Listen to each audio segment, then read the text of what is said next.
Habari? Salama. Kwema. Karibu. Asante sana. Kuna nani ndani?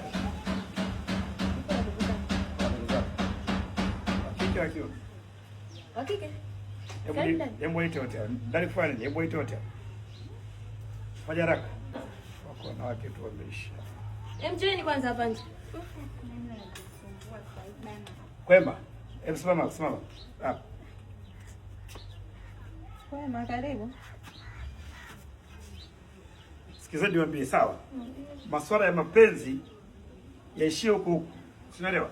Mkipendana na mtu haina haja kwanza kufanya masuala kwanza mpaka mnafikia hatua ya kumpiga mtu mpaka kutaka kufa. Unamaanisha nini? Jana usiku nyuma ya nyumba yenu hapa. Kapigwa kijana mmoja nusu kufariki. Hawezi kuongea, hawezi kucheka. Anasema humu ndani kuna binti alimpenda, huyo binti akamsababishia majeraha na maumivu. Kati yenu hapa ndani anatoka na huyo mtu. Sasa mimi. Ndio mimi mwingie ndani, kila mtu nataka nikague, niangalie simu yake. Mara ya mwisho aliongea naye huyo mtu muda gani? Na kama kweli mfahamu, na nikigundua kama ni nyinyi mnafahamu, tunaondoka wote hapa. Hili swala haliwezekani. Wewe kama nani sasa? Mimi kama nani? Napenda sana. Mimi kama nani? Ndio. Who are me? All right. That is good. Niko na wenzangu wako nje na gari imesimama pale nje. Sasa niendeleni. Bato. Naambia niendeleni. Ingia ndani na simu. Ndio tufanye ukaguzi. Na nimekuja basi kucheka. Tuko kazini. Si unaelewa? Lazima tukague. Lazima tuangalie picha, oblique, lazima tuangalie message ya mwisho, lazima tuangalie content ya mwisho. Nani leo sasa? Kamanda Jerome? Kamanda Jerome? Subiri hapa. Subiri hapo. Sawa kaka. Tutaondoka wote hapa. Sawa. Tutaondoka. Ngoja kamanda azikague.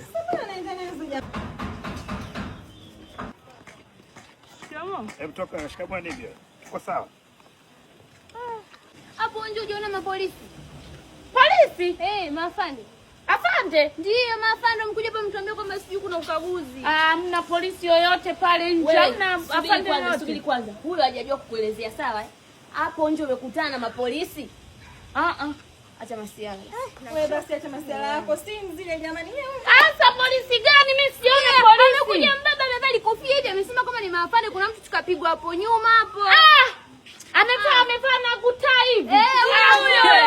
Huyo.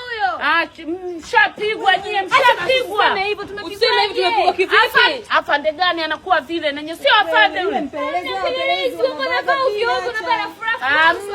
Hamna vya mpelelezi, afu nimekutana nalo pale, nimelisalimia shikamoo nani limepita. Sura yenyewe kijambazi.